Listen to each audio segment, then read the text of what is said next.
Et il m'a semblé immédiatement évident pour moi que ce processus-là devait ressembler à un processus de création, comme un spectacle. Et donc j'ai appliqué ce que j'applique dans mes créations à l'idée de penser un lieu et donc de mettre en place un processus. Donc ce processus, il commence ce soir.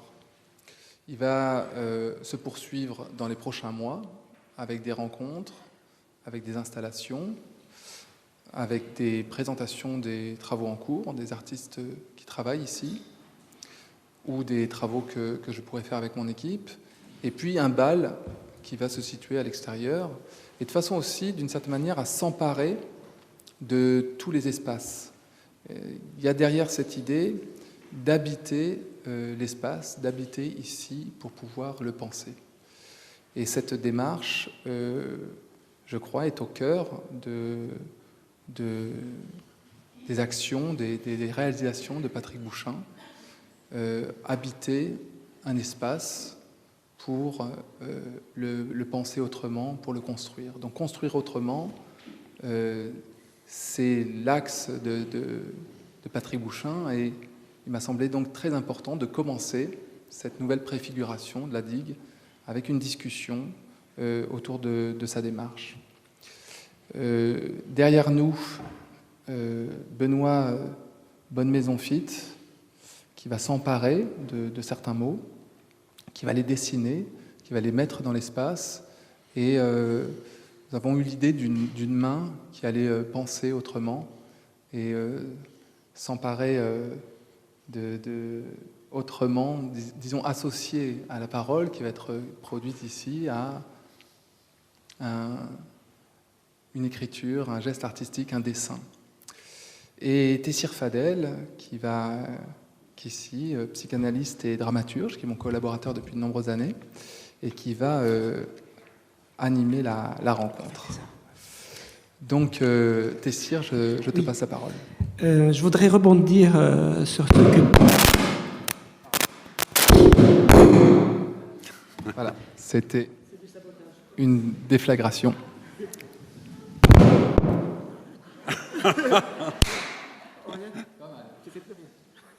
Vas-y, recommence. Oui. Il y a un écho. Bon, j'essaye.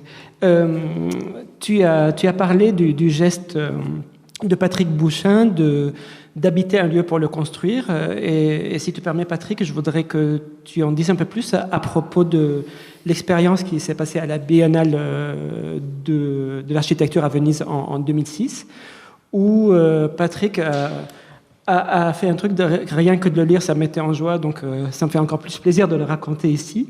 C'est que, donc je vais commencer le début et tu nous raconteras les détails, c'est qu'il a lu le règlement de la Biennale qui n'interdisait pas du tout d'habiter sur place, qui juste interdisait d'arriver après 23 heures, c'est ça, mais que si on y était, on pouvait rester. Et donc l'idée qui est venue à Patrick, c'était d'y habiter. Tu me donnes la parole, là ? Oui. Non, d'abord, tous les 2 ans, parce que c'est une biennale, donc on choisit un commissaire pour s'occuper du pavillon de la France. Mais pour tous les pavillons, c'est la même chose. Ce commissaire, il a pour objet d'inviter d'autres architectes ou de se présenter soi-même. Donc je voulais ni l'un ni l'autre. Et en répondant donc à cette demande du ministère des Affaires étrangères, mais je l'ai dit comme ça, mais en le pensant sincèrement, comme Aurélien l'a pensé sincèrement en vous le disant, je vais habiter le pavillon. Et donc, comme aujourd'hui plus rien n'est concret, la personne à qui je l'ai dit a pensé que c'était un concept philosophique ou architectural et tout, que donc en effet j'habiterai le pavillon d'une pensée et tout.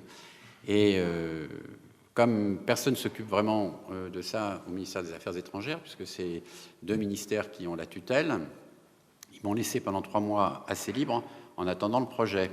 Et quand j'ai amené le projet, j'ai dit non seulement je vais habiter le pavillon, mais on va construire nous-mêmes l'habitation qui va permettre qu'on habite le pavillon. Mais je ne vais pas la faire moi, je vais donc confier à des jeunes architectes le projet. C'est-à-dire que c'est comme si je redonnais la commande. C'est-à-dire que c'est une commande que je reçois, presque à la fin d'une vie professionnelle, que j'accepte en ne montrant pas ce que je fais, en ne montrant pas des architectes connus, mais en donnant à d'autres la possibilité de m'accompagner dans cet acte d'habiter. Et de dire, puisque le budget est petit, en fin de compte, et ça va être un peu comme ici, c'est pour ça que j'ai accepté avec grand plaisir d'accompagner Aurélien dans cette démarche, c'est de dire, puisque le budget est petit, on va au contraire concentrer tout. C'est-à-dire que le projet et la construction, c'est une même chose. On ne va pas séparer conception et construction. Et on va donc, en construisant, on habitera. C'est-à-dire que donc, du coup, on n'aura même pas de frais d'hôtel. Et tous les frais de réception, on va tout réduire. Et en effet, en lisant le règlement d'occupation du Giardini, je me suis rendu compte que cette proposition était très cohérente, puisque ce jardin est fermé toute l'année aux Vénitiens. Il n'est ouvert qu'au moment de la Biennale.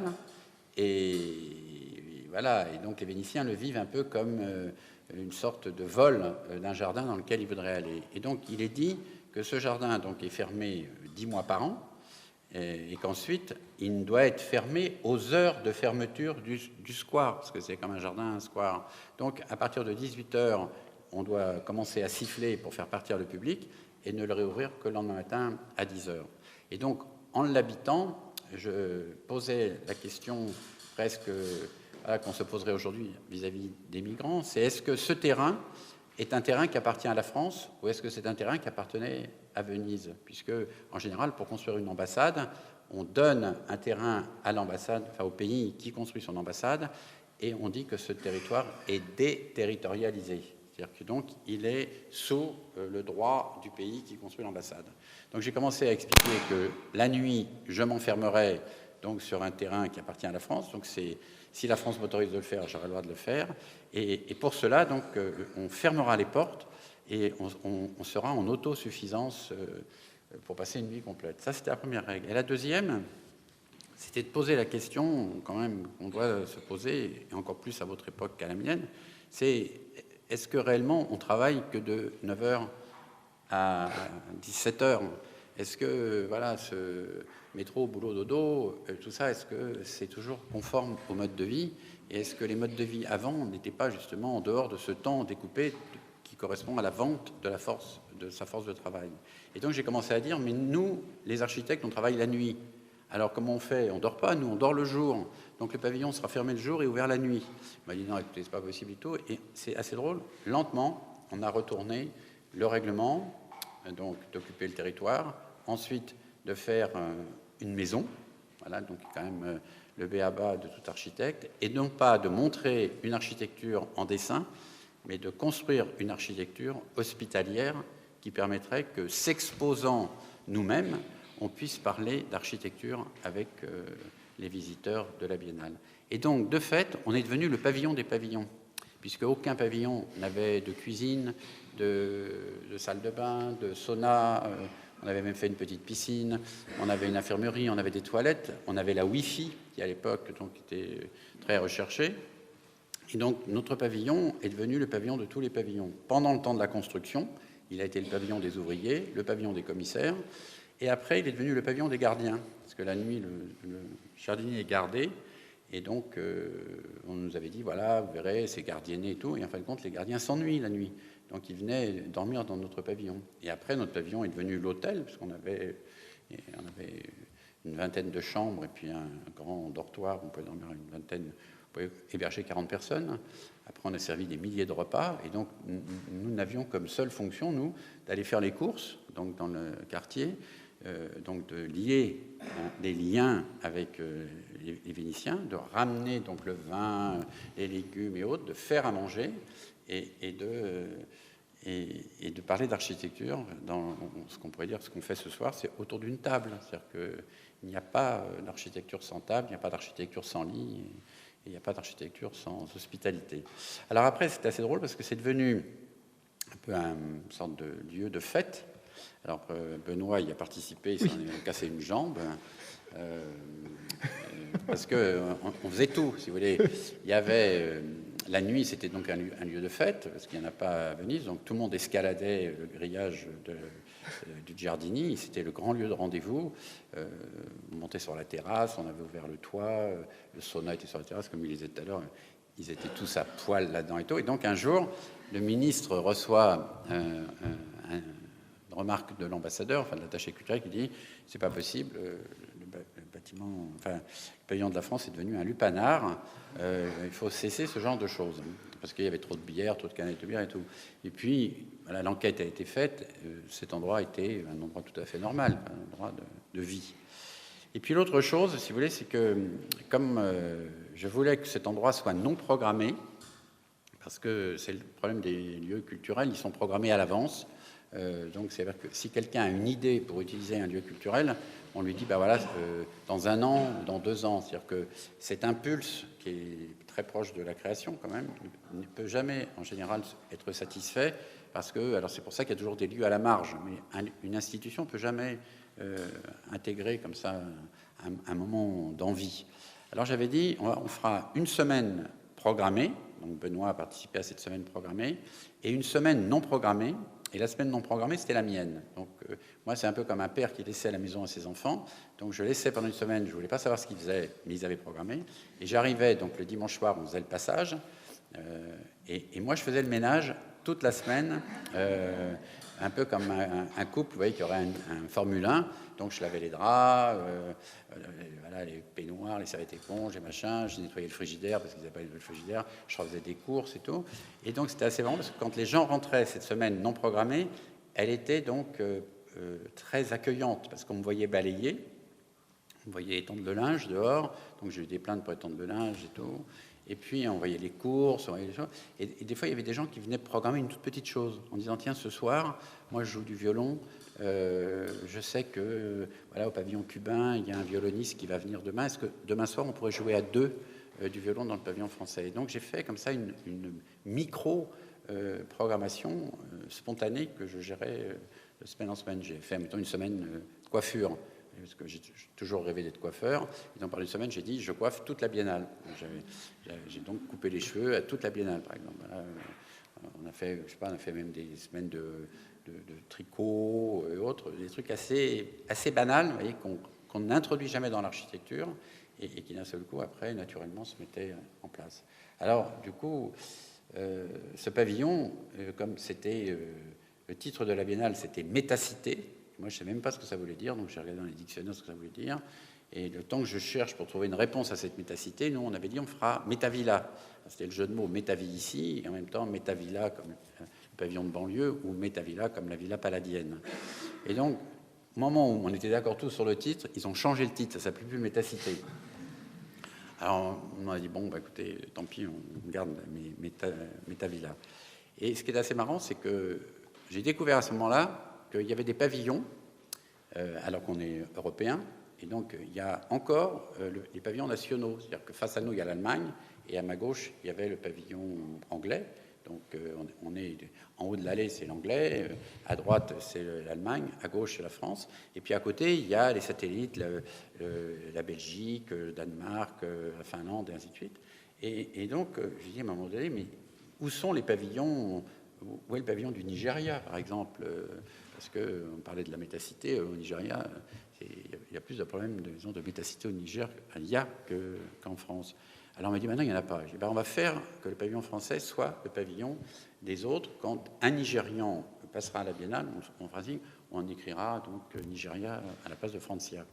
Alors on a eu comme ça des très beaux pavillons, burkinabé et Cuba, entre autres, avec une banderole qu'on accrochait. Et donc ça faisait rire les gens parce que du coup, ça paraissait normal. Et un jour, j'avais dit, si je refais la Biennale, ça serait bien qu'il y ait un pavillon européen et qu'il n'y ait plus de pavillons nationaux des pays européens, et que tous ces bâtiments libérés par le fait qu'on se regrouperait dans un seul, on le donnerait à tous les pays qui n'ont pas de pavillon. Alors j'ai répondu, au bout de 10 ans, cette année, à l'appel d'offres, parce que c'est un appel d'offres pour désigner l'architecte.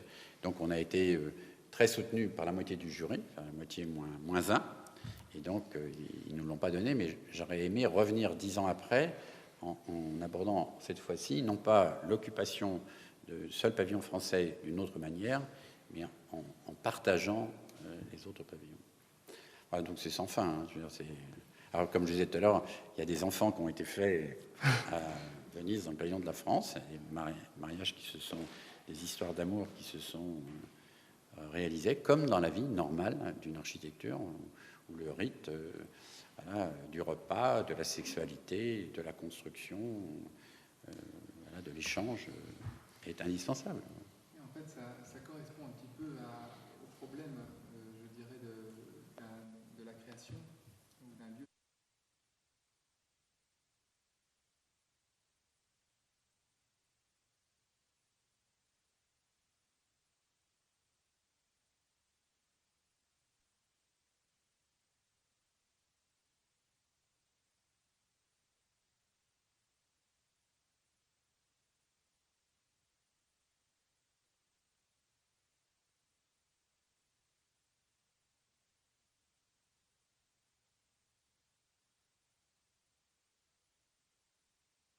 Ouvert, hein, et il doit être absolument vivant.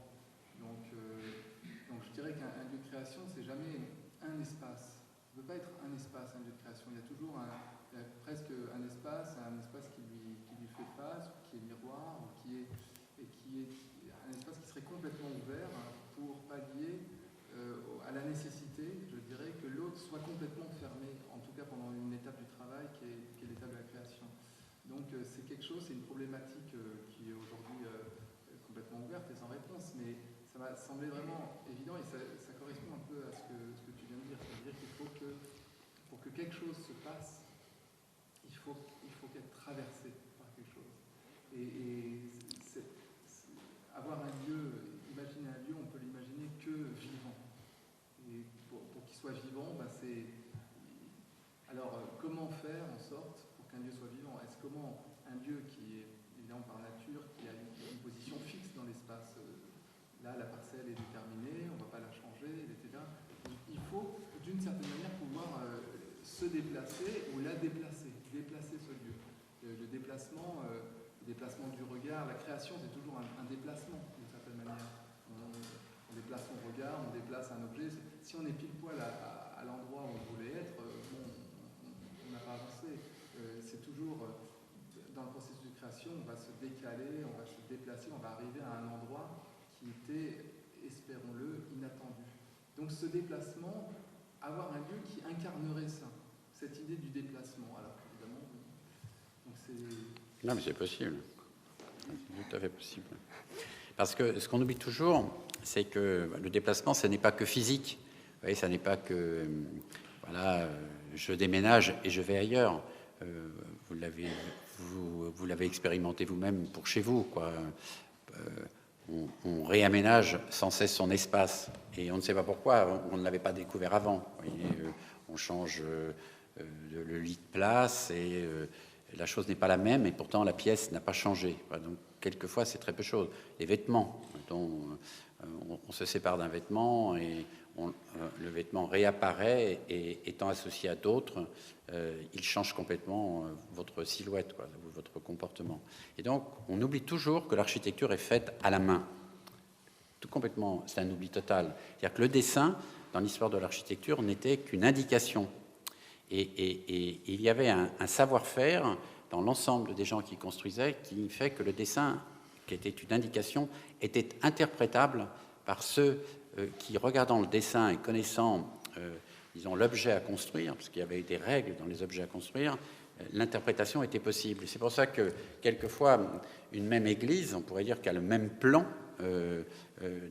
qui correspond pour célébrer le même rite, elle est quelquefois harmonieuse et quelquefois elle ne l'est pas dans ses proportions, dans la qualité du travail, du détail, peut-être de la sculpture ou de la pierre, de la lumière, de son orientation et ainsi de suite. Et quelquefois, donc, le réaménagement très léger, par le changement simplement de la couleur des vitraux à une autre époque ou après une guerre et autres, l'espace a complètement changé. Donc, on oublie que tout est fait à la main et qu'on pourrait faire un essai, et c'est pour ça que je voulais accompagner Aurélien sur ça, que je pense qu'il est plus architecte que n'importe quel architecte. Quand on est capable de faire mouvoir des corps avec des objets sur un plateau, et que ça définit quelque chose qui est harmonieux à regarder, on peut penser que c'est déjà ça le programme de l'architecture de son lieu.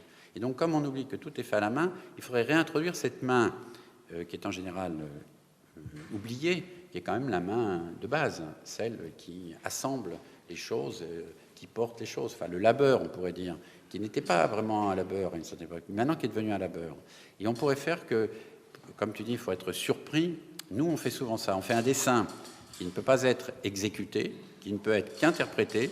Et ce dessin, pour qu'il soit interprétable, on raconte l'histoire que ce dessin porte. C'est-à-dire qu'on réintroduit le récit pour que quelqu'un, éventuellement, l'abstraction du récit lui permet d'interpréter ce qu'il a entendu et ce qu'il voit. Et donc, le geste qu'il fait est un geste inattendu, parce qu'il est attendu par lui, mais il est surprenant pour toi. Et du coup, il te transforme. C'est-à-dire que tu l'as transformé, cette personne, par le geste qu'elle fait pour répondre, en gros, au dessin que tu lui as fixé. Et dans le dessin qu'elle a compris et la pièce qu'elle construit, elle te transforme le regard. C'est ce que tu viens de dire. Et en fin de compte, elle t'a retourné, si tu veux. Et donc, il faudra arriver à faire ça. Il faudrait presque arriver même qu'au niveau du quartier, c'est pas de la démocratie participative bavarde, c'est au niveau du quartier, il pourrait y avoir comme ça qu'il y ait des temps d'arrêt où le lieu est ouvert à d'autres et dont les autres ont un mot à dire, dont ce mot à dire peut disparaître. Il n'est pas obligatoirement une pierre qui s'additionne, il peut simplement apparaître pour retourner le regard, et en disparaissant, il transforme le regard suivant. Ça, c'est une vraie architecture démocratique. On oublie complètement qu'on n'a pas encore produit vraiment une architecture démocratique. La démocratie, c'est subversif, la démocratie, c'est expérimental, et donc l'architecture est l'expression d'une société, et donc si la société est démocratique, on devrait avoir une architecture de l'expression de cette liberté démocratique. Et là, peut-être que l'art, plus facilement que pour le logement social, peut le faire, bien que, je suis persuadé, j'ai déjà testé et presque réussi, qu'on pourrait le faire aussi pour des gens apparemment non cultivés pour faire de l'architecture. Je voudrais rebondir sur quelque chose, c'est que quand vous parlez d'architecture démocratique, ça veut dire que l'habitant ou l'ouvrier va interpréter, comme vous dites, la consigne ou ce qui est indiqué. Et donc, il va rentrer dans ce vide que vous laissez exprès pour qu'il l'habite à sa manière. D'ailleurs, vous dites à un moment donné que habiter, c'est interpréter. Quand quelqu'un habite un appartement, il l'interprète, il va modifier. Et ce même vide et cette interprétation existent dans l'œuvre d'art, où il y a une part d'inachèvement pour que le spectateur, le public, puisse rentrer. Parce qu'une œuvre d'art totalement achevée, elle rejette le spectateur. Donc peut-être, Aurélien, par rapport à ton travail, tu as pas mal réfléchi sur cette question à une époque. Oui, et puis en plus, c'est une pensée largement partagée. Duchamp, le regardeur chez l'œuvre, Proust, on est avant tout le lecteur de soi-même, Boltanski, qui disait c'est le spectateur qui finit l'œuvre, etc. Donc c'est une pensée très partagée sur la nécessité de laisser de la place, puisque ce qui va se passer, c'est dans l'imaginaire que ça va se produire, c'est cet espace immense qui est l'imaginaire. Et évidemment, par rapport au théâtre, ça renvoie aussi, pour moi, à l'étymologie du mot théâtre, qui veut dire l'endroit d'où l'on voit, c'est-à-dire qu'on dit on fait du théâtre, on indique cet endroit d'où l'on voit, c'est-à-dire cette place du regard, cette place du spectateur, et cet endroit d'où l'on voit, c'est-à-dire avec tout l'imaginaire, avec toute la personne, toutes ses perceptions, toute sa personnalité, toute sa lecture, son interprétation. Mais ce qui est encore plus intéressant aussi, parce que là, tu parles du processus de construire, et là, ça ressemble vraiment à un spectacle, je veux dire, ça ressemble vraiment à du théâtre. Parce que dans ce processus de théâtre, etc., le théâtre, on a besoin d'une équipe pour créer, il y a cette addition, cette réinterprétation des choses qui est dans un processus qui est essentiel dans le processus de création. Et finalement, alors évidemment, il y a un travail de préparation, mais on essaye vraiment de ne pas l'aboutir, ou de vraiment laisser la place, ou en tout cas, dès le premier jour des répétitions, de quasiment tout oublier. Alors, on fait le tour d'une question, de l'évacuer complètement, pour voir comment une équipe entière va s'en emparer de cette question, en espérant presque qu'elle s'en empare de pied. Là, l'oblique est essentiel, qu'il y ait des problèmes d'interprétation, justement, qu'elle ait mal compris quelque chose et qu'elle en fasse autre chose.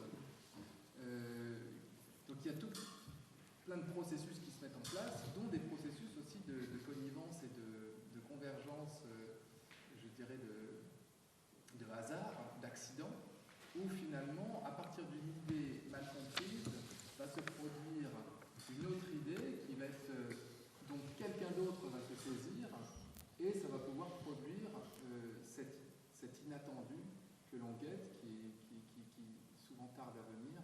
On le guette et on ne sait pas quand il vient. On ne sait pas quand il vient, et donc il y a de longues détresses, mais aussi il y a quelques fulgurances. Et alors, en plus, parce que ça n'est pas que dans l'art. Parce que, bon, moi, j'ai beaucoup travaillé avec le théâtre. Enfin, j'ai été formé par le théâtre.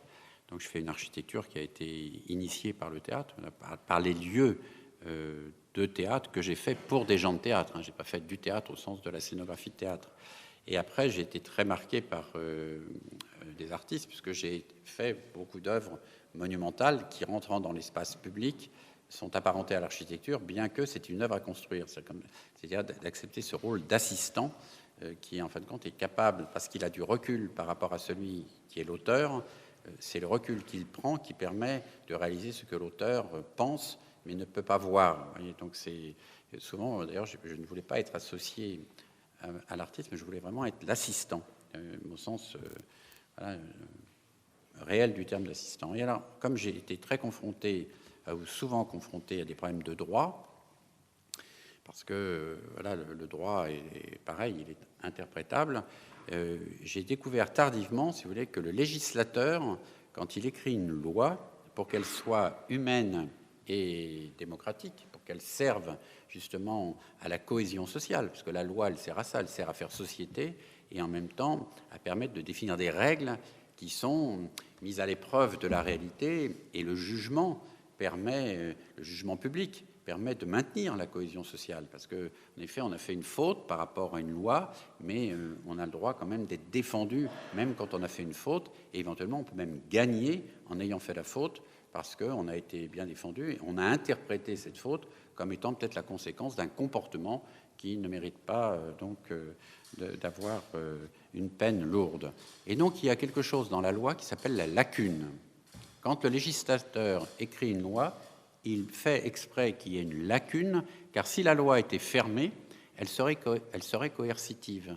Et donc il y a une lacune qui fait qu'elle n'est pas totalement écrite pour permettre justement d'y intégrer la jurisprudence. C'est-à-dire que je juge quelqu'un avec un article du Code, avec plusieurs articles du Code, mais il y a plusieurs trous à l'intérieur de ça qui fait que la réalité du jugement que je plaide ou que je juge peut utiliser ces différentes lois, ce millefeuille de lois les unes sur les autres et de jurisprudence, et j'en crée une nouvelle. Voilà.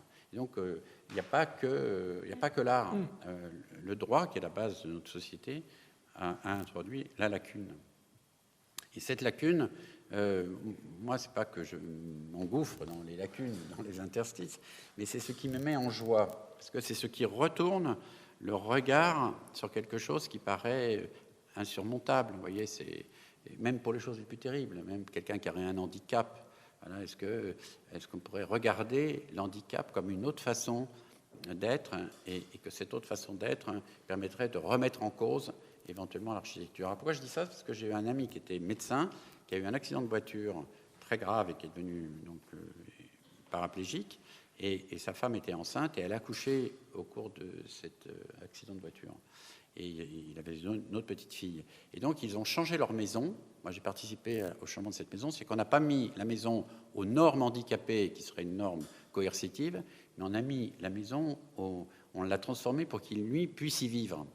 Et c'est assez drôle, ce deuxième enfant, donc, qui n'a pas connu la maison normale, on pourrait dire qu'il a connu la maison transformée par l'accident de son père. On pourrait dire que cette maison est plus joyeuse qu'avant, parce qu'à exemple, maintenant, ils ont retiré tous les meubles. Considérant que voilà, tous les accessoires étaient dangereux et tout, ils ont plutôt tout moquetté, tout relevé et tout. En fait, donc, lui, il rampe, il rampe, et en rampant, il s'est donc plus rapproché de ses enfants, c'est-à-dire qu'il a rejoué avec celle avec qui il ne jouait pas, et l'autre n'a vu que son père jouer. Voilà, donc, c'est assez émouvant, parce que même la salle de bain, il n'y a aucune salle de bain comme ça, parce que c'est une salle de bain où il rampe pour se glisser dans la baignoire, et il a à côté un plan pour se masser lui-même les endroits qu'il peut encore faire avec son bras. Et vous voyez, donc la vie devrait être comme ça. C'est-à-dire qu'on devrait toujours regarder, non pas un défaut, mais un événement ou un acte, et essayer de voir si cet acte ne peut pas faire avancer les autres, et non pas se faire avancer soi-même, et donc régresser. Et donc l'architecture devrait être comme ça. Alors ce lieu, pour revenir à ce lieu, ce serait intéressant justement qu'on le fasse en marchant. C'est-à-dire qu'on puisse dire, on l'a comme ça, donc tu l'as depuis octobre, donc le projet est déjà fait, puisque le jour où tu l'as pris, c'était ça le projet, c'est que tu es un lieu. Donc le projet est là.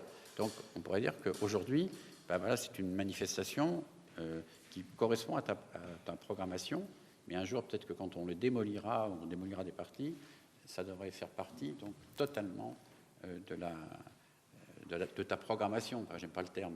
Et donc nous, on a souvent fait ça, mettons, c'est vous démolissez tout et vous invitez, je sais pas, un pompier ou un responsable de l'administration qui a instruit le permis de construire, je sais pas, en disant, tiens, maintenant qu'il est démoli, là, est-ce qu'on peut rebattre les cartes pour voir si on ne s'est pas trompé pour l'escalier de secours et tout. Tu as vu, maintenant c'est plus grand. C'est pas comme le dessin ne montre jamais tout. En démolissant, on a découvert d'ailleurs qu'il y avait un point dur, il y a une poutre, je sais pas quoi, il y a un transfo et tout. Alors, du coup, on peut même convoquer l'EDF. Vous vous rendez compte qu'on pensait que le transfo, parce qu'il y en a un ici, il gênait pas, mais en fin de compte, comme il gêne et qu'il peut se trouver sur le plateau, alors on retourne tout le projet et on ne rentre plus là, on rentre là parce qu'il y a le transfo. C'est pareil que l'handicap. Et ça, pour moi, c'est une discussion. C'est pas une discussion collective, vous voyez, pour dire on discute, on tchatche et tout. Mais je pense que ça intéresse tout le monde et c'est possible qu'il y ait quelqu'un qui trouve une solution aux problèmes que l'on rencontre et qui n'est pas un professionnel, qui n'est pas le professionnel de la profession. Il y a vraiment cette idée du processus. D'ailleurs, c'est pour ça que. Ah oui, en fait, mon micro ne marche plus depuis tout à l'heure. Il a explosé. Hop là. Donc oui, c'est pour ça que tout à l'heure j'ai parlé de processus. C'est très important. En fait, si on savait faire autrement, on ne ferait pas tout ça. Là, c'est un énorme effort qu'on commence à engager, en même temps qu'une aventure passionnante. Il y a l'idée de prendre un espace. Là, on a une convention d'occupation de 18 mois, parce qu'il m'a semblé qu'on avait besoin de 9 mois pour mener un premier processus, et puis ensuite 9 mois pour en parler. Et que ça, c'est une aventure ensuite en soi, c'est une création en soi, ces 18 mois et là, qui sont là. Et si on avait pu faire... en fait, on a choisi, entre guillemets, presque la méthode la plus simple et qui me paraissait la plus évidente.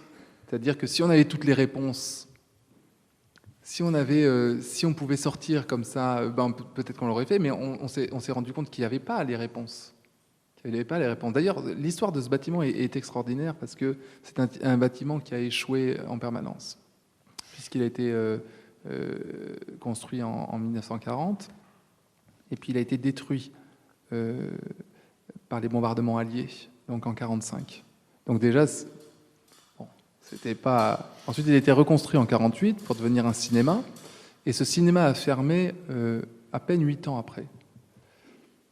Donc on n'a pas toute l'histoire de quel est le défaut de gestion ou pourquoi le public ne venait pas. Surtout dans ces années-là, quand même, le cinéma, c'était... Donc c'est un échec. Ensuite, il est devenu centre dramatique national par défaut. Par défaut, non pas par choix, mais par défaut, parce que l'équipe a été déménagée du Sorano. Ils étaient au Sorano, ils étaient déménagés. On ne voulait plus d'eux au Sorano, donc ils se sont emparés de cet espace en le bricolant, cet espace. Cet espace n'a pas eu une deuxième chance à ce moment-là. Il a été bricolé, c'est-à-dire encore du côté de ses défauts. Il n'y avait pas de scène, c'était un cinéma. Alors on a mis une scène pour recouvrir une partie des gradins, etc. Donc du coup, il n'y a pas beaucoup de hauteur, et puis etc. On a bricolé. Donc c'est un bricolage, cet espace. C'est pas un espace où on s'est dit, bon ben voilà. Et donc il s'est transformé un petit peu comme ça. Et je dirais que depuis cette année-là, il n'a quasiment pas bougé. Quasiment pas bougé. Certains aménagements ont été faits, etc. Un escalier en collimation a été rajouté, la face a été peinte en noir, il y a eu des choses. Et puis finalement, c'est un projet qui finit mal, puisque il est plus CDN depuis les années 80. Il y a une période de latence où on ne sait plus trop ce que c'est. Ensuite, un projet du Théâtre de la Dix, qui est le plus connu encore aujourd'hui, qui était le projet de création régionale, et qui a, pour toutes les raisons qu'on connaît et que je ne détaillerai pas, qui a périclité. Donc voilà l'histoire de ce lieu.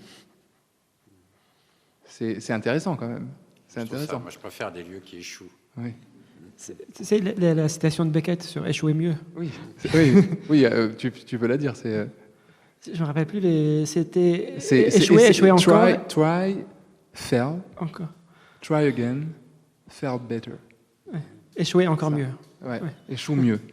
Non, c'est l'échec exemplaire. Quoi. Oui, c'est l'échec Charles exemplaire. Moreau vif, c'est ça. Là. Trébucher, bredouiller, trébucher, etc. C'est dans l'acte de création, évidemment, essentiel. Et cette phrase de Beckett, bon, échouer mieux, c'est vrai que c'est... Tout un programme. C'est tout un programme, c'est fantastique. Je voudrais... On a parlé d'interprétation. Donc vous avez interprété un règlement, vous voyez l'architecture comme interprétation. Vous avez interprété aussi des traces de bâtiments. Je me rappelle l'histoire de la fine couche de poussière à la condition publique. Et donc peut-être vous pouvez nous en dire plus. Comment, à travers un détail, vous arrivez à trouver le sens d'un lieu? Comme l'histoire du nid. Oui, ou le nid dont vous venez de nous parler. On va faire la poussière parce que la poussière, elle est belle quand même. C'est-à-dire que voilà, ça se passe comme ça. On fait des usines, on fait des maisons. Ça se passe à Roubaix. Et puis, il y a un ingénieur qui a 5 filles et qui est chargé de construire l'entrepôt de laine. Et donc, il fait son entrepôt de laine et il pense que c'est mieux d'avoir un toit plat pour qu'il puisse avoir un jardin pour ses filles. Et donc, on le laisse faire, parce que les lainières de Roubaix ne se rendent pas compte. Il fait un toit plat, il prend un système préfabriqué en béton, et tous les toits sont comme ça à Roubaix, ça s'appelle des sheds, et lui, il est plat. Et donc, ce toit, voilà, ça reste comme ça. Ce toit, il y a des graviers, il se couvre de poussière, un siècle à peu près. Et à un moment donné, donc, le bâtiment est désaffecté, et comme d'habitude, on veut en faire un lieu de culture, parce qu'on ne sait pas quoi faire d'autre, enfin un lieu de culture.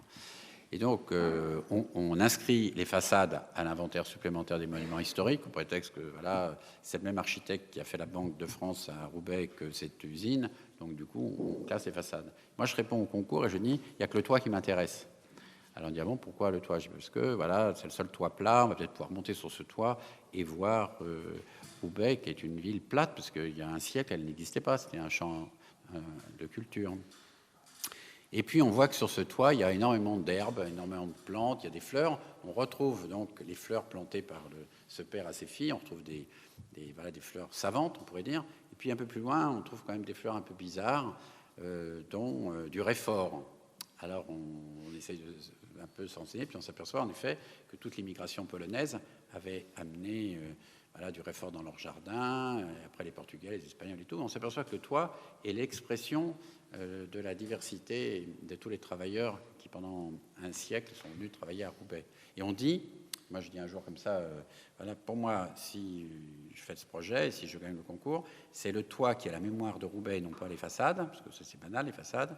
Et donc, il faudra monter sur le toit et faire du toit un laboratoire d'observation de la migration des plantes. Et on s'aperçoit même qu'il y a des plantes qui sont venues de Nouvelle-Zélande et d'Argentine, puisque comme ils stockaient de la laine, quand des fois il y avait des courants d'air ou des oiseaux et tout, ils emmenaient des plantes et on trouve des plantes, des cactées sur le toit et tout. Alors du coup, ça intéresse tout le monde. Et un jour, il y a quelqu'un qui me dit, mais t'es mort parce que ce sont que des métaux lourds qui se sont déposés sur le toit. Le substrat s'est constitué comme ça chaque année par pourrissement des petites plantes qui poussaient. Mais t'es mort, tu ne peux pas faire un équipement culturel avec des métaux lourds. C'est interdit. Alors, beaucoup, le préfet, tout le monde s'en mêle du tout. Et je dis, alors, où on va les mettre? Si on décape tout ça, on va bien le jeter ailleurs. Alors, pourquoi on pourrait jeter ailleurs ce que l'on a là? Peut-être qu'on pourrait vivre avec notre pollution industrielle sur le toit. Et puis, comme ça, en discutant, je me dis, mais en fin de compte, si le bâtiment est inscrit à l'inventaire supplémentaire des monuments historiques, les toitures le sont aussi. Et donc, j'ai gardé, en fin de compte, une terre polluée avec une collection de plantes du monde entier sur un toit qui est un équipement culturel. Et donc, c'est assez drôle parce que plus personne n'a jamais posé cette question des métaux lourds sur le toit, quoi. Voilà, maintenant, sur le toit, il y a des laboratoires qui viennent travailler pour voir comment, sur un substrat reconstitué par une poussière urbaine, des plantes se sont développées. Et donc, c'est toujours comme ça. C'est pas pour tromper. C'est justement, au contraire, c'est l'inverse de tromper. C'est d'abord changer le regard et ramener la vérité. C'est pas pour tromper, c'est pas pour mentir. c'est pas pour cacher. Au contraire, c'est pour révéler. Alors après, donc pour les nids, dans les nids, c'est assez incroyable, si vous voulez. Parce que moi, j'ai fait une grande exposition à la Villette qui s'appelait Bêtes et hommes. Et j'ai rencontré à ce moment-là une éthologue, une philosophe éthologue. Je pense que, je lui en ai parlé, mais je pense qu'elle devrait venir une fois ici faire une séance. Et c'est elle qui a écrit un livre qui s'appelle Penser comme un rat. Donc, vous pouvez l'acheter, c'est un tout petit livre et tout. C'est un directeur de laboratoire qui fait exprès, qui prend des rats achetés chez un mec qui vend des rats pour faire des expériences scientifiques, et puis des rats sauvages, on pourrait dire. Et il fait exprès de mélanger les rats, comme ça, et il dit à ses étudiants, bon voilà, ça c'est les rats sauvages, et ça c'est les rats scientifiques, quoi, ceux qui ont été élevés, dont on pourrait dire qu'ils sont dégénérescents, puisqu'ils sont presque endogènes, c'est un développement endogène. Et c'est assez marrant, rien que par ça, il fixe la recherche. Et donc, il trouve tous les comportements absurdes chez les rats sauvages et tous les comportements disciplinés qui savent reconnaître le gruyère et le machin et tout. Quoi. Et après, il leur dit, en fait, non, j'ai tout mélangé. Et donc, c'est vous qui êtes conditionnés avant de commencer l'expérience. Et donc, en commençant un chantier qui est à la Porte Dorée, à côté du bois de Vincennes, qui est un bâtiment qui a été fait par un de mes très vieux professeurs, Albert Laprade. Et donc, on y a mis là le musée de l'histoire de l'immigration. Donc, j'ai fait plusieurs visites avant pour essayer de démontrer qu'on pouvait ne rien faire dans ce musée qui avait été donc palais des colonies et que c'était peut-être pas inintéressant de retourner un palais des colonies en musée de l'histoire de l'immigration. Le palais Bourbon, c'est bien l'Assemblée nationale. Donc, on accepte de dire palais Bourbon alors que c'est l'Assemblée nationale. Alors du coup, je commence à chercher, puis je me suis promené dans les combles avec l'architecte en chef, et je trouve un nid d'oiseaux qui me paraissait bizarre. Je n'avais pas vu de nid comme ça en France, donc je le prends, parce que j'aime bien ramasser des trucs sur le chantier, je l'ai ramené à l'agence. Et puis un autre jour, on avait un échafaudage, et dans un échafaudage, je ne sais pas si c'est Chloé, je crois qu'il m'a donné, il y avait donc un autre nid qui s'était fait. Et donc, on m'a ramené à l'agence un nid, mais qui est un nid classique, qui est le petit nid rond, qui est fait avec de la mousse, des petites branches et tout. Et après, je me suis posé la question sur l'autre, quand même, donc, parce que j'avais jamais vu de nid comme ça en France. Et du coup, alors j'aime bien la raconter, cette histoire, c'est sûrement un oiseau qui s'est évadé du zoo. Et parce qu'il y a des animaux qui quittent les zoos, hein, vous voyez des fois à la télé, mais là, il y a des oiseaux, ça arrive plus souvent. On n'en parle pas des oiseaux. Les oiseaux, voilà, on n'en parle pas. Les guépards, les serpents, on en parle, mais les oiseaux, on n'en parle pas. Donc cet oiseau, vous vous rendez compte, il a dû quitter le zoo, et il est allé dans le bâtiment en face, donc qui était le musée d'histoire, qui était le palais des colonies. Il a fait un nid, et il a fait un nid comme en Afrique. Vous vous rendez compte où on en est, quoi? Qui peut dire comment cet oiseau a fait un nid comme en Afrique? Il n'y a pas les mêmes plantes. Alors, soit dans la cage d'où il s'est évadé, on a fait des faux nids, et donc il a eu par mimétisme, il a copié ce nid. Mais c'est pas sûr. J'en ai discuté avec Vinciane Després. Il est possible qu'au même titre que nous, on a en nous d'intégrer la grammaire, on ne peut pas apprendre à parler comme ça, on n'a rien de temps ou à compter. On a bien quelque chose en nous qui est intégré. Peut-être qu'il y avait chez lui d'intégrer donc un processus de construction. Et il a fallu donc qu'il adapte le matériau qu'il n'avait pas, quand même, il n'était pas la savane. Et donc, c'était des grandes tiges, mais c'est des tiges ramassées sur un arbre. C'est-à-dire qu'il a inventé une construction d'un migrant. Africo-française. Oui, c'est ça, africo-français. Voilà. Et moi, je trouve que voilà, c'est ça qui. Enfin, on peut dire que la vie est belle. Voilà, c'est ça. On va s'arrêter là-dessus, quoi. Sur les traces, tu voulais peut-être dire quelque chose parce que tu travailles sur Pérec en ce moment et il y a la notion de traces en écho à ce que vient de dire Patrick. Oui, il y a les notions de traces, il y a les notions aussi de l'existant, puisque de plus en plus, c'est vrai que j'aime baser une partie de mon travail sur l'existant, donc ce qui appliqué à la démarche architecturale prend beaucoup de sens, mais même au théâtre, c'est quoi l'existant finalement sur un plateau? Il est de toutes sortes, donc ça va de sans objet où j'avais pris ce robot industriel et juste sans le modifier et juste en le déplaçant de contexte, de voir quelle mythologie, quelle fiction, quelle poésie finalement il contenait. Enfin, c'est-à-dire on projetait sur cet objet, comment il était le miroir de quelque chose En tout cas, comment on le regardait, c'est notre regard qui change à ce moment-là. Le contexte a changé, c'est juste notre regard qui a changé. Et puis aussi l'existant du théâtre, c'est-à-dire le matériau théâtre, les fils, les pendrillons, la machine théâtre, voilà les choses qui sont présentes sur le plateau. Généralement, sur le plateau, je n'ai jamais d'objets en tant que tels, des objets de la vie, mais des objets qui sont des objets de théâtre, qui ne sont pas des objets, qui sont des matières, des objets qui n'ont pas de nom. Et essayer de travailler avec ça, c'est-à-dire finalement c'est pas des niques, je trouve, mais c'est quand même des plots de fils qui sont dans un coin, et avec ça et ça avait produit quand même beaucoup d'inattendus. Par exemple, j'avais fait une scène de Plus ou moins l'infini avec des grands tubes comme ça. Donc on avait des grands tubes, ça c'était bon, c'était une idée que j'amenais, mais ces grands tubes ça se ressemblait un peu à des perches. Et puis dans les théâtres, il y a toujours des rouleaux de gaffes. C'est ce scotch très large là.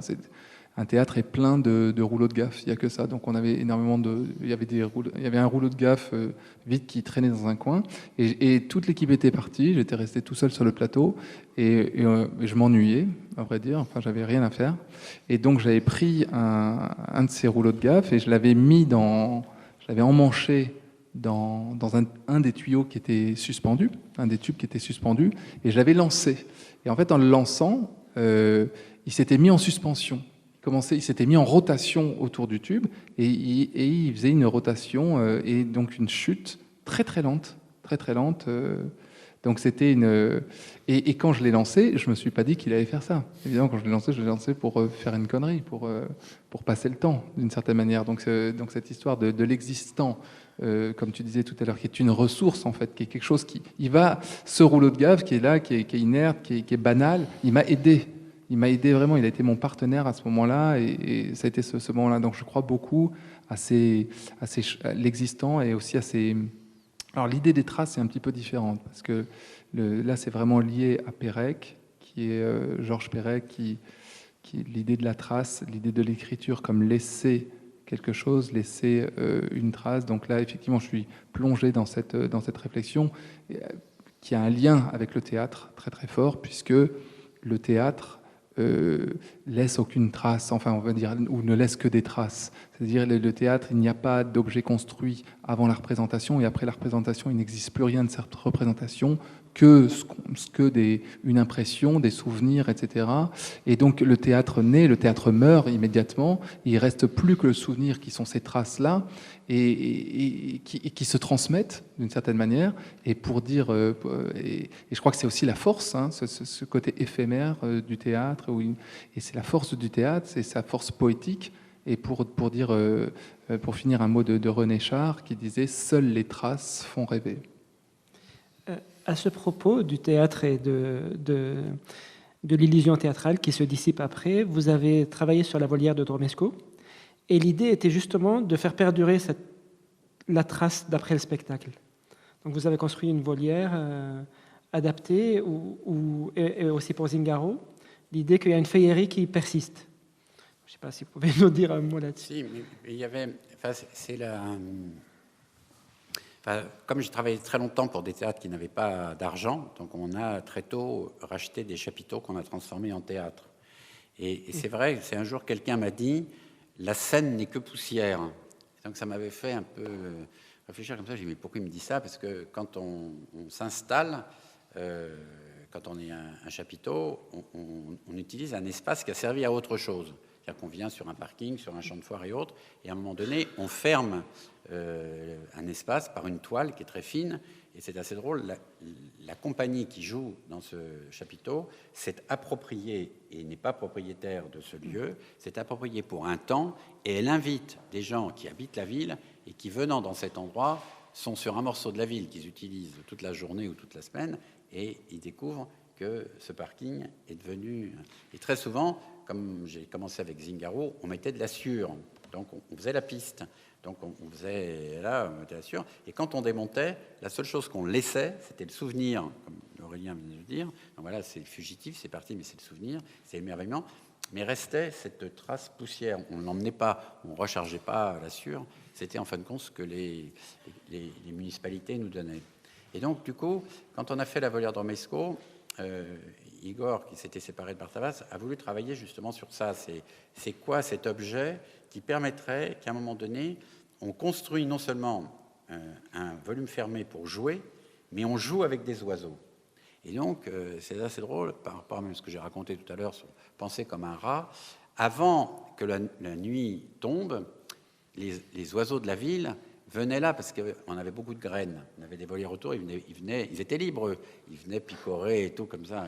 Et après, au moment où la nuit se faisait, nous, on faisait rentrer les oiseaux qui jouaient, c'était des acteurs. C'est assez marrant, les autres dormaient, même par rapport au travail. C'est-à-dire que même un animal pouvait changer son rythme et éventuellement acceptait d'ailleurs de se représenter devant un public. Et donc, Igor avait poussé jusqu'à l'extrême où, à un moment donné, sur les tables, on mettait les mêmes graines qu'on donnait aux oiseaux. On mettait les graines de tournesol. Et donc, les gens ne se rendaient pas compte qu'ils mangeaient la même chose que les oiseaux. Alors, on mangeait les graines comme ça. Et après, il y avait un acteur qui essayait de voler, Pierre Meunier essayait de s'envoler, et il essayait de démontrer que si on mangeait beaucoup de graines, on pouvait tous voler. Voilà. Donc, c'est assez drôle parce qu'on laissait une trace, et en même temps, on s'envolait, quoi. Et on laissait les oiseaux de la ville qui avaient participé, bien nourris, et qui avaient regardé le spectacle, parce qu'on les voyait, c'était quand j'ai fait une toile transparente, ils attendaient la nuit. Être ici, c'est aussi arpenter d'une certaine manière les traces. Hein. Je parlais de l'histoire tout à l'heure de ce lieu, puis on arpente les traces. Et d'ailleurs, à chaque fois qu'on fait une visite finalement de cet espace qui est un espace provisoire, enfin, il y a toujours, tout espace est provisoire, mais enfin celui-là, il va se transformer. Donc, on regarde un petit peu les traces. Là, je pense aussi, je vois que nous avons confié parallèlement à tout ce processus d'études et qui accompagne ce processus d'études, il y a la définition du programme architectural que nous avons confié à Chloé Baudard, qui est ici dans la salle, qui est une collaboratrice pendant de nombreuses années de Patrick Bouchain. Et donc, on arpente ensemble ces espaces-là, tout à l'heure aussi avec Patrick, pour regarder les traces et essayer de voir ce qu'elles racontent. Qu'est-ce qu'elles racontent, ces traces ? C'est-à-dire, comment elles sont susceptibles de nous indiquer quelque chose. Pour l'instant, on ne comprend pas tout. Mais il y a quelque chose qui se dessine petit à petit dans cet espace. Et finalement, ces traces-là, c'est la seule raison de notre présence. Enfin, pas la seule, mais c'est une grande raison de notre présence. Comment rencontrer ces traces sans être ici ? C'était quelque chose d'impossible. Donc il y a cette idée de rencontrer ces traces, d'en créer de nouvelles, comme celle de Benoît qu'il est en train de faire, et qui sont aussi ces traces. Mais parce que quand j'ai fait l'Académie d'art équestre à Versailles, dans les grandes écuries, les bâtiments, les communs, on ne classe que les parties extérieures. On ne classe pas l'intérieur parce que c'est les communs. Et donc, du coup, l'armée avait occupé les grandes écuries. Et l'armée avait totalement salopé le manège. Et moi, je voulais garder la trace, disons, du mauvais comportement de l'armée.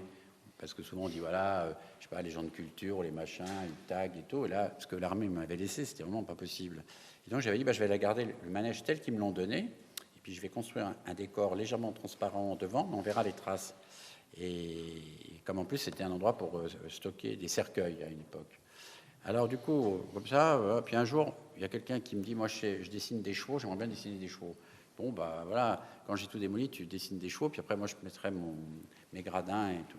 Il dessine des chevaux au fusain, à l'échelle 1, comme ça, et il s'en va casser la croûte à midi, et il y a des conservateurs de Versailles qui s'inquiétaient de ce que je faisais, en disant, il va quand même pas laisser, avec les traces quand même de l'armée, il y avait même des mots écrits sur les murs et tout, on voyait même, des fois, c'était rouge, c'était les anciens WC, ou je sais pas quoi.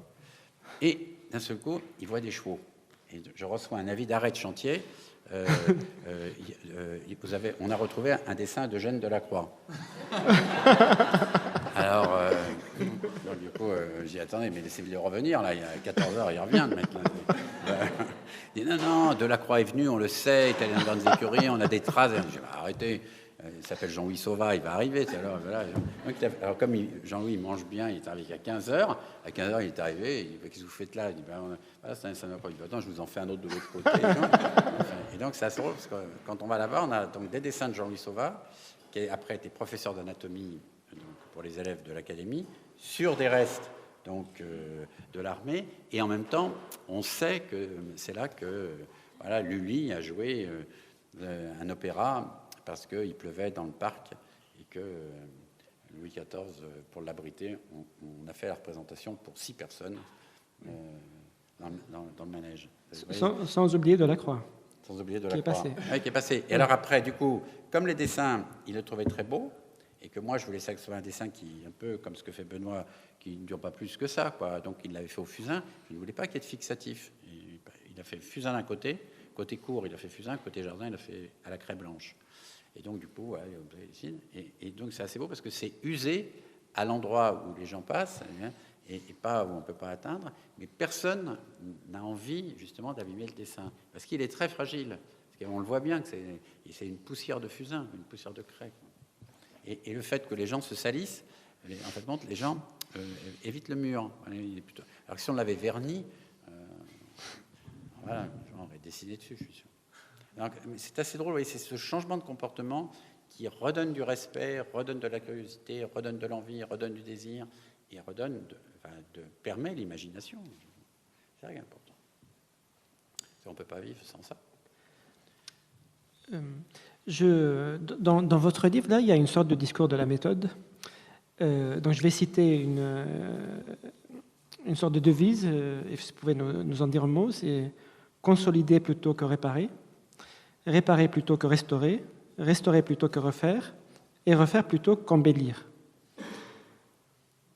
C'est-à-dire oui. Non, ça, elle n'est pas de moi, elle est de quelqu'un qui s'appelle Camillo Boito, qui a écrit d'ailleurs, qui était un écrivain, qui a écrit Senso, pour ceux qui ont vu le film de Visconti.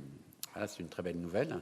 Et donc, ce personnage, Camillo Boito, était conservateur à Venise, à Saint-Marc.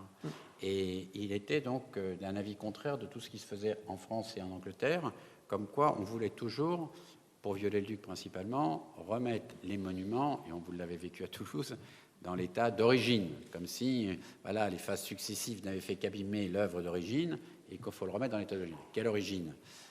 En Angleterre, la position était un peu différente. Il fallait garder tous les états, mais il fallait tout réparer. Et Camillo Boito disait la meilleure façon de sauver un monument, c'est de l'occuper, c'est de l'habiter.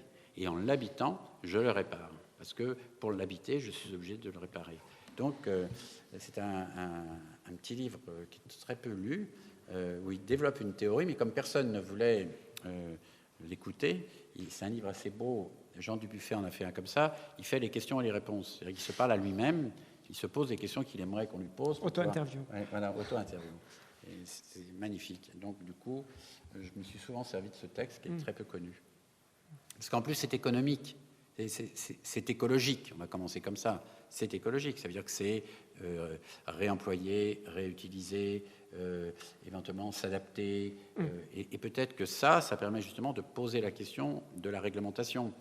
Est-ce qu'entre ça, si on veut faire une économie, si on veut garder la trace, est-ce que c'est pas plus fort que de mettre un isolant et une fenêtre en plastique avec un double vitrage au prétexte qu'avec ça, on va faire des économies d'énergie. Pour faire des économies d'énergie, il faut aussi faire des économies de matière. Il ne faut pas casser la mauvaise matière pour en consommer une nouvelle au prétexte que la nouvelle est conforme aux normes actuelles. Donc c'est pour ça que je me servais souvent de ça. Et puis c'est toujours très bien de citer quelqu'un que personne ne connaît. Oui. Tu vois, comme le dit Camillo Boito. Et tout le monde connaissait ici.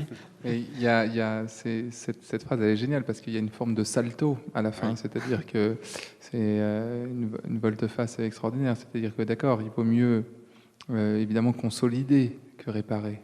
Toujours mieux si on peut consolider avant que ce soit cassé, avant de réparer. Puis ensuite, vaut mieux réparer régulièrement pour éviter de restaurer. Hein, parce que la restauration, c'est quand même un gros truc. La restauration, c'est coûteux, c'est compliqué, etc. Mais vaut quand même mieux restaurer que refaire. Parce que refaire, il y a tout à faire quand il y a à refaire. Et ce que j'aime, c'est la fin. C'est-à-dire, il vaut quand même mieux refaire, finalement, que d'embellir. Alors ça, c'est fantastique. Ça, pour moi, c'est fantastique. C'est-à-dire que non, alors si il faut faire du décorum, faire rajouter, etc., masquer, alors non, non, non, là on va refaire. Oui. Là on va refaire. Non, ben, c'est ce que je pense de la médecine, quoi. On pourrait dire pour les liftings, voilà. Il vaut mieux vieillir heureux que d'embellir en étant refait. Consolider plutôt que réparer. Bah oui, une dent, par exemple. Un bon dentiste dit toujours qu'il faut mieux garder la dent que de l'arracher et d'en mettre une fausse, quoi. Voilà, c'est pas évident. Il faut mieux d'ailleurs revenir souvent et voir à quel moment peut-être qu'on peut mourir avant que la dent tombe. C'est ce que je dis toujours, moi. C'est une course avec la dent, en fait. Une autre phrase, c'est faire le moins possible pour donner le plus. Ouais. Alors, le moins possible, c'est parce que j'ai travaillé avec Philippe Stark et j'ai fait plein de choses avec lui. Et lui, il s'appelait monsieur, comme son nom l'indique, Stark, et il se nommait Monsieur Maximum, au sens qu'il en donnait plus. Et je trouvais qu'il en donnait trop. Et un jour, moi, je me suis appelé Monsieur Minimum. Et donc, il m'a dit, mais non, c'est minable. Alors, j'ai dit, mais t'es d'accord qu'on peut en faire moins pour en donner plus? Exemple, mettons, en amour, on peut en faire moins pour en donner plus. En cuisine, on peut en faire moins pour en donner plus, quoi, voilà. Et donc, du coup, je me suis amusé à décliner tout, ce qui permettrait de faire moins pour donner plus d'amitié, plus d'amour, plus de tendresse, et c'est de dire, en fait, compte, moins de matière, plus de pensée, enfin, je sais pas, moins de matière, plus de chaleur, quoi. Et pour le social, ça pourrait être comme ça. Je pense qu'aujourd'hui, on a un problème, c'est qu'on ne traite pas... parce qu'on va vers une société qui n'aura jamais plus le plein emploi. C'est acquis. Donc, au lieu de tout le temps essayer de donner pour faire semblant que un jour on aura un emploi, les formations professionnelles, les machins et tout ça, il faudrait mieux de se dire, attends, on arrête tôt, il faut qu'on en donne plus pour permettre à des gens qui peut-être ne travaillant pas comme le modèle du travail salariat et la souffrance au travail d'ailleurs, peut-être qu'on pourrait en donner plus socialement, d'une manière chaleureuse, hein, et non pas charitable. On pourrait réinventer peut-être un monde. Alors je l'ai fait, j'ai tenté plusieurs fois. Avec le même argent, oui. Tu répares pas le toit, par exemple. Avec le même argent, tu nourris les gens qui sont dessous. Oui. D'ailleurs, il y a une expérience. Quand tu répares le toit, après, ils ont faim. Il y a une expérience à Boulogne-sur-Mer. À Boulogne-sur-Mer, on a fait une expérience. Si vous voulez, alors, bon, vous ne connaissez pas tout ça, mais il y a ce qu'on appelle le renouvellement urbain. Et donc, un jour, on a décidé qu'il fallait donc tout détruire du logement social pour refaire, voire embellir. Et donc, faire des maisons plutôt que d'avoir des tours et des bars. Alors qu'il y a autant de malheurs dans le pavillonnaire que dans les tours et les bars. Donc, le problème n'est pas là. Le problème n'est pas dans l'architecture. Et donc, à Boulogne-sur-Mer, il n'y avait plus l'argent pour démolir et reconstruire. Il n'y avait plus que de l'argent pour démolir. Alors moi je dis, s'il y a de démolir, les gens ils vont aller où? Dire, oui, il n'y a plus d'argent pour démolir. Dire, vous n'allez quand même pas démolir. D'ici on est obligé de démolir. Les maisons sont en tel mauvais état, les gens d'ailleurs, ils sont ivrognes là-dedans, il n'y a plus de chauffage, il n'y a plus de carreaux, fenêtres et tout, c'est impossible. On rase. Je dis, mais attends, il y a 300 personnes qui habitent ces maisons, qu'est-ce que vous allez faire? On verra. Je dis, moi, donnez-moi l'argent de la démolition. Donc c'est pas beaucoup, c'est 40 000 € par maison. Et avec cet argent, moi, je reconstruis les maisons. Ils me disent, c'est pas possible. Donnez-le-moi déjà. D'abord. Et on m'a donné 40 000 €. Donc, et on a fait les maisons avec les gens, comme vous, quand vous avez acheté 2 équerres avec 4 vis pour poser l'étagère. Bon, elle a un peu de travers, mais il y a les 2 équerres pour poser un escafé. Donc on a fait ça, et on a réparé les toits, on a mis des doubles fenêtres, et on a remis des poêles quand il n'y avait pas de truc, et voilà, tout le monde est content. D'ailleurs, il y a un architecte qui a vécu sur place, c'est ça? L'idée, c'est de se mettre dans la même condition que ceux qui... Parce que si tu dis à quelqu'un, c'est habitable, il dit, prouve-le. Il dit, je l'habite. Et donc, elle l'a habité, et elle a transformé elle-même, avec un budget tout petit, avec son copain et des petits artisans, et d'un seul coup, sa maison est devenue accueillante. Les enfants préféraient d'ailleurs même refait la maison de Sophie plutôt que la maison de leurs parents. Donc on a démontré qu'il fallait repartir par les enfants. Et donc elle a habité pendant 3 ans, Et elle n'a pas fait de projet. Le projet, c'était de dire, bon, qu'est-ce qu'on fait aujourd'hui, quoi, voilà. Et donc, du coup, quand elle est partie, ils l'ont regretté. Alors que, quand on a commencé, on a dit, mais ils vont en avoir ras-le-bol que ce soit un chantier qui dure 3 ans. Et en fin de compte, ce n'est pas un chantier qui a duré 3 ans, c'est la vie qui s'est réinstallée pendant 3 ans. C'est pas pareil. On n'a pas mis de palissade, on n'a pas fait de planning, on n'a pas fait de programme, et elle a fait un peu comme ce que tu as là. Elle est allée chez les gens, elle a dit, qu'est-ce qui ne va pas là, hein, mais tu préfères quoi, le carrelage ou le papier peint? Alors le mec il disait, je préfère le carrelage, et puis le papier peint, je te poserai moi-même. Bon, on t'achètera le papier, tu poseras le papier. Voilà. Et donc on a fait 60 maisons, et non pas une opération de démolition. Voilà. Non, mais même de 60 maisons, on a fait 60 opérations de une maison. On n'a pas fait une opération de 60 maisons. Donc on a fait, et le mec de la Caisse des dépôts, il a dit, mais non, mais ça va pas, non, je vais faire 60 dossiers. Ben oui, il y a 60 familles, je vais faire 60 dossiers. Et moi, je préfère faire qu'un seul dossier. Ça va pas, non? Et quand, dans une rue bourgeoise, quand il y a un mec au 4e étage qui refait sa salle de bain, et s'il emprunte à la banque ne va pas attendre que tout le monde refasse sa salle de bain pour ouvrir le dossier, quand même. Je dis, plus d'accord.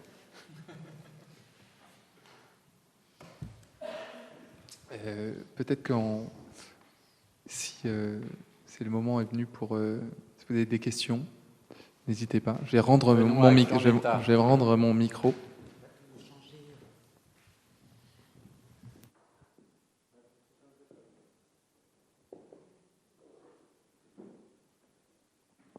On peut échanger un petit peu, puis après je ne sais pas si on vous l'a dit, mais on sortira de la salle boire un petit verre, faire une petite pause, et puis après on pourra revenir et partager un repas ici.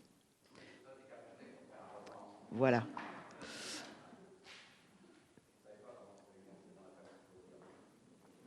Quelqu'un a une question ?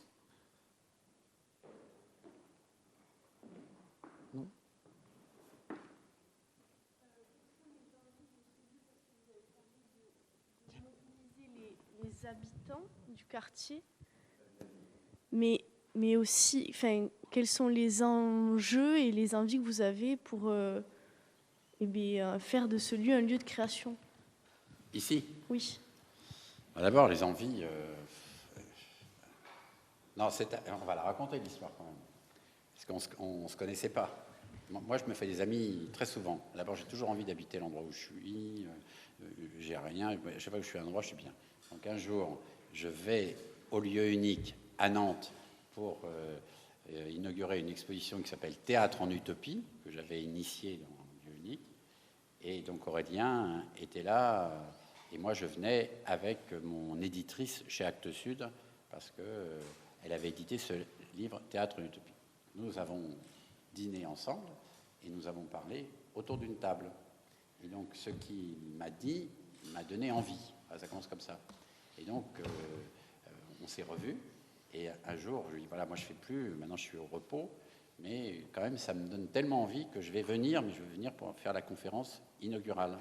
Et comme moi, j'aime bien transmettre, et que Chloé Bodard, qui a été mon assistante et après mon associée, et maintenant qui est partie de l'agence, parce que alors, on ferme l'agence, et elle est partie à Bordeaux, j'ai demandé à Chloé, est-ce que tu ne voudrais pas être mon relais pour... Donc ce soir, ce n'est pas un mariage, mais c'est dire que je n'abandonne pas, je passe la main. Ça, c'est ce qui m'intéresse le plus dans la vie. Alors après, je pourrais, en effet, des fois, ça peut être très concret. À Venise, je faisais le ménage. Parce que ce qui était assez drôle, c'est que vous savez que François Pinault, vous le connaissez tous, là, très riche, tout, et donc il achète. C'est comme il est riche, il achète. Alors, et les biennales, il les voit avant, pour acheter avant, pour être sûr d'acheter les bonnes choses. Et donc on me dit, François Pinault va venir visiter le pavillon de la France. Je me dis, il y a un problème, il n'y a rien à vendre. Et voilà, bon. On me dit, si, il arrive avant avec son bateau privé, tout là-bas, il arrive. Et il rentre dans le pavillon, et moi je balayais. Et bien sûr, il me demande, où est Patrick Bouchain? Je dis, c'est moi. Il me dit, ah bon, mais vous balayez? Il y a quoi? Il y a un problème? Je balaye, voilà, j'ai décidé de balayer, quoi. Et donc, tous les jeunes architectes avaient mis des prix sur tout. Et il y avait des prix, il y avait des prix, sur n'importe quoi. C'est un truc, une bouteille, il y avait un prix, la table, il y avait un prix, un peu. Il l'a vu, mais il n'a rien dit. Alors donc, on rigolait tous, et à un moment donné, et les étudiants qui étaient là et les jeunes architectes disent, nous, on fait des photos de tout le monde. C'est comme ça, c'est le principe. Il faut garder une trace, donc on fait des photos. Mais il faut aller faire des photos, mais il faut se mettre en situation. Alors, il dit laquelle? Une situation de travail. Nous, ici, tout le monde travaille. Alors, il dit, bah, laquelle? Alors, à ce moment-là, moi, je dis, bah, puisque moi, je suis le chef et que j'ai le balai, vous prenez le balai. Voilà. Donc, alors, du coup, j'ai une photo de François Pinault balayant. Après, il me dit, en partant, il me dit... Il faut l'acheter, oui. Surtout pas Paris Match, hein, je vous en supplie. Ah oui. Voilà, donc c'est ça. Il faut simplement créer un enchaînement qui fait qu'au bout d'un certain temps, soit ça vous échappe, soit au contraire, vous rentrez dans un tout petit détail. Donc je reviendrai peut-être ici pour régler peut-être un problème, je sais pas, d'arbitrage. Voilà, comme ça. Mais c'est comme ça. C'est pas de l'architecture, mais ça n'est que de l'architecture. Il y a quelque chose aussi dans cette rencontre, il y a quelque chose de... C'est la vie qui a fait ça, c'est quelque chose de vivant. C'est-à-dire que, évidemment, en réfléchissant l'architecture telle que, avec toute l'équipe de la compagnie, comme on envisage les choses, et bien forcément, la pensée de Patrick Bouchain, ça a résonné. Évidemment, donc on aurait pu contacter... voilà, en disant bah oui, on pense à ci, ça ressemble un peu à ça, on a envie de faire ci, et puis voilà, donc on aimerait bien vous rencontrer, etc. Mais en fait, c'est pas du tout comme ça que ça s'est passé. Et ça s'est passé, il y a eu une collision d'une certaine manière. Et ensuite, Patrick est venu voir Plexus, et puis ensuite les 7 planches de la Ruse. Après Plexus, on a eu une discussion, etc.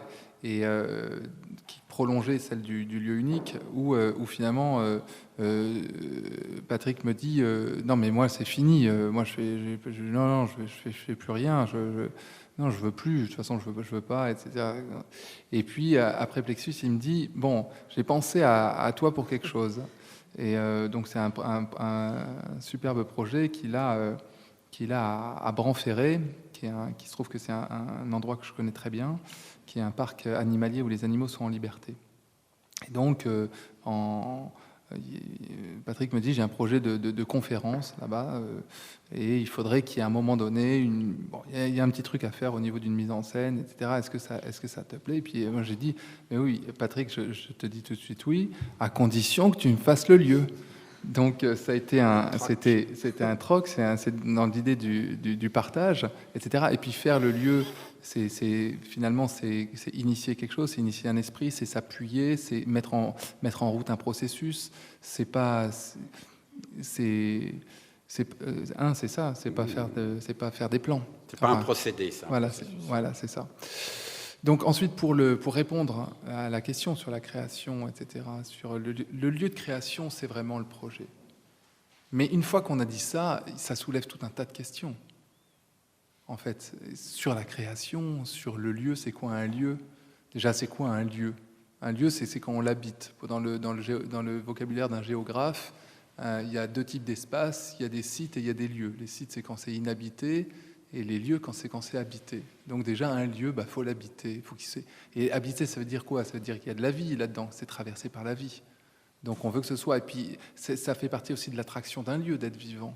Il faut qu'il soit vivant pour qu'on ait envie d'y aller. Si c'est pas vivant, on n'a pas envie d'y aller. On n'a jamais envie d'aller dans un lieu qui est mort, où il ne se passe rien, etc. Donc ça soulève que des questions. Et par rapport à la création aussi. Il y a toute une réflexion. Pourquoi créer un lieu de création? Pourquoi?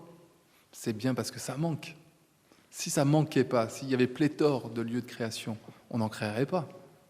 Donc il y a l'idée de créer. Pourquoi, à un moment donné, depuis 15 ans, je fais des spectacles en étant nomade dans la création. Je pourrais continuer 15 ans de plus.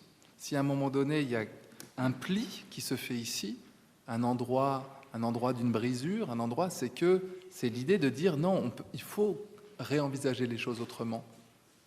Et que je vais arrêter cette idée d'être nomade dans la création, d'être dans des processus de résidence où toute l'équipe se déplace. C'est finalement aussi assez coûteux d'aller Je citais comme ça les 3 derniers spectacles. Je suis quand même une équipe, on va dire, la compagnie 111 est une équipe toulousaine, implantée à Toulouse, créée à Toulouse. Le premier spectacle, Ijika, a été créé ici. Donc, évidemment, c'est présent dans mon esprit. Là, on avait nos petites balles de jonglage qui traversaient le plateau, etc. Donc, évidemment, on est une équipe toulousaine. Et ben, Azimut, Plexus et Géométrie de caoutchouc, qui sont les 3 dernières créations, n'ont pas été créées à Toulouse. J'ai fini par trouver ça bizarre. Et je suis persuadé aussi que l'acte de créer, c'est-à-dire une équipe au travail, hein, c'est l'acte de créer, voilà, une équipe au travail, va engendrer quelque chose qui va rebondir sur le quartier, sur la ville, sur une dynamique, qui va être attracteur. Finalement, ça va être un lieu un peu névralgique, une réunion des choses, une réunion des énergies, un réceptacle d'initiative. Il faut que ce lieu suscite, puisque s'il s'agit de création, alors que la création dépasse aussi le cadre des projets de création d'un spectacle. C'est pas que ça, la création. L'acte de la création, il est beaucoup plus large que ça. L'acte de la création, c'est quelqu'un qui va vouloir, à un moment donné, échanger, partager une recette de cuisine. Il faut que ce soit un lieu qui donne des idées. Et où la création, comme ça, un lieu de densité. Pas une dilution, mais une densité de création, une densité de vie. Voilà le programme.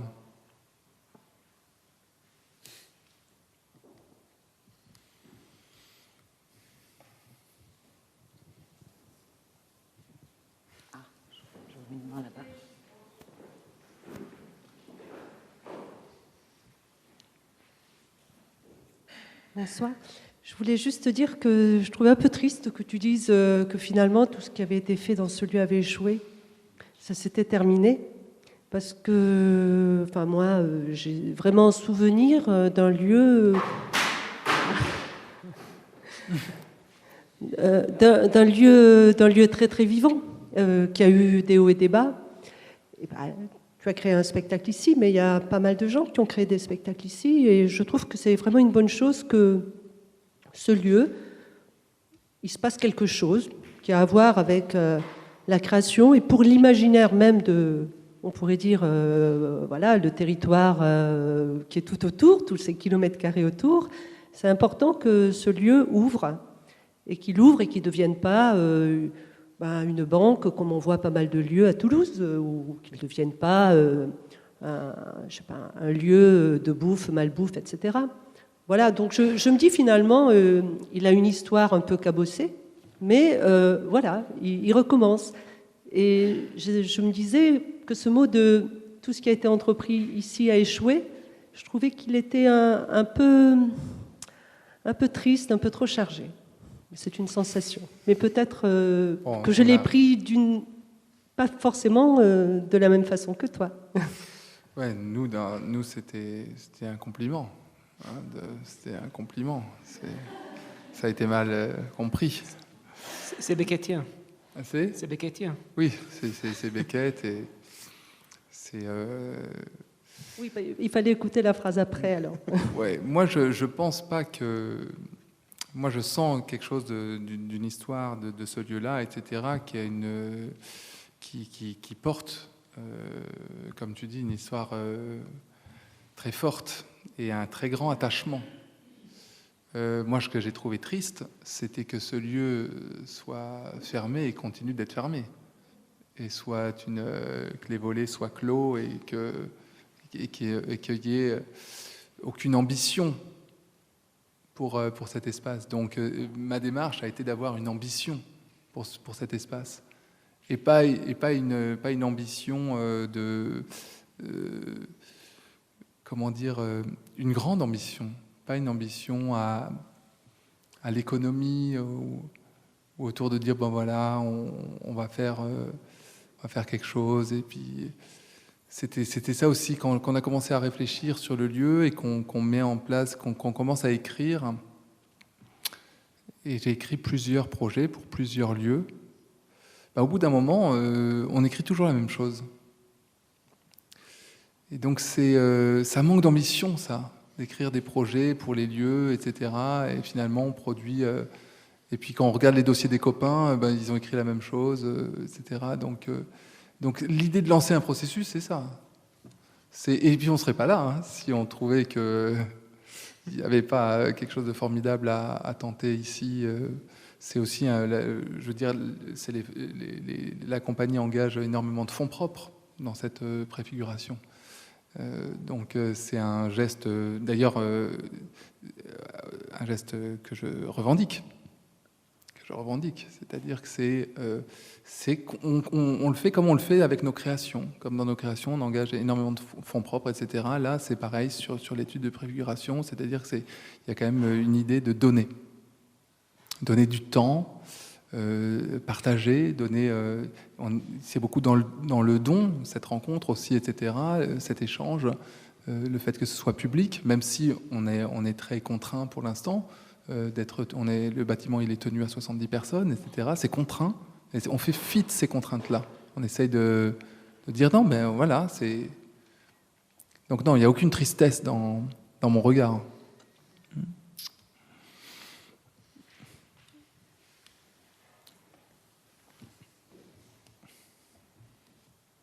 J'ai fait un théâtre dans un garage au Mans, qui est le garage des 24 heures, qui était le garage de réglage de Renault pour les 24 heures du Mans.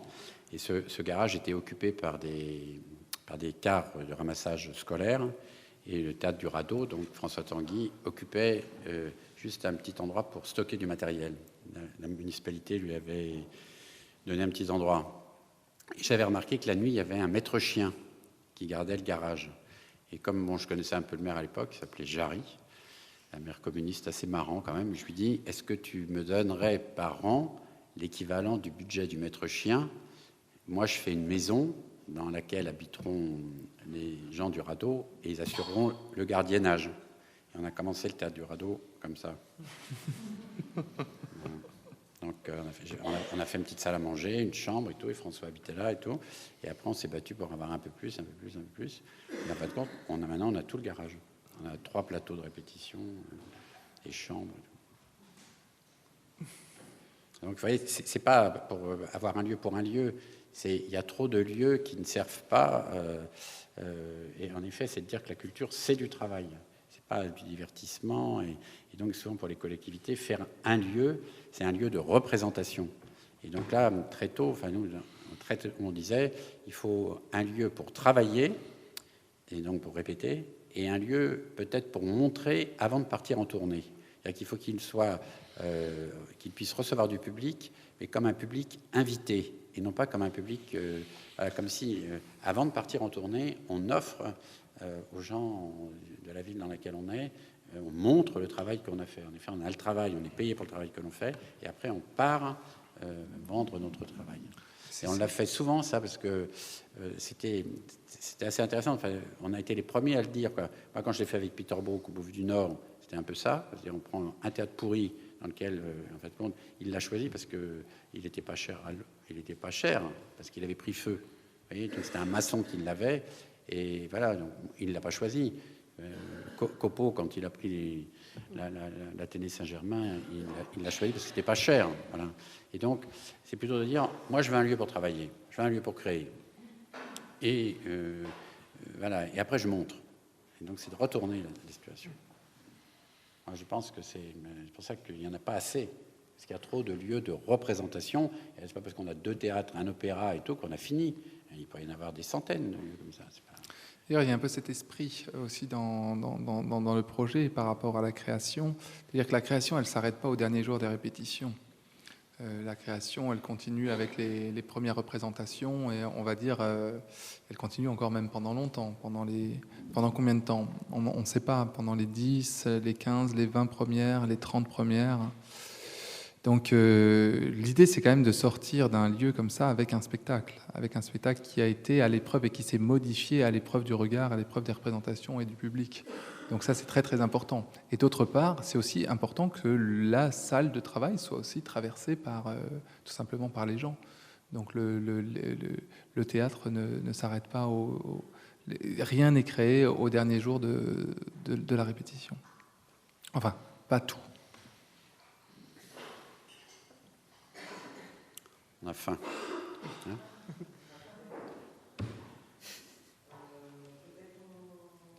On lève. Qu'est-ce qu'il est devenu, le maître chien? Il joue. Il est devenu directeur technique. On peut Parce que maître regarder ce que... Moi, je suis très... Merci beaucoup.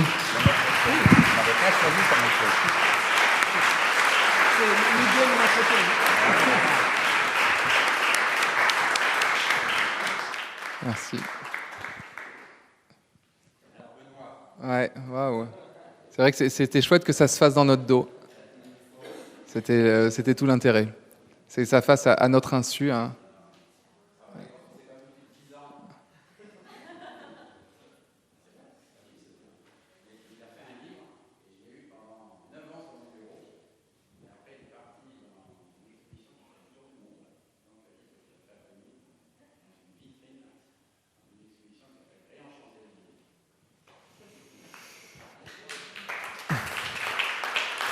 Merci, merci beaucoup.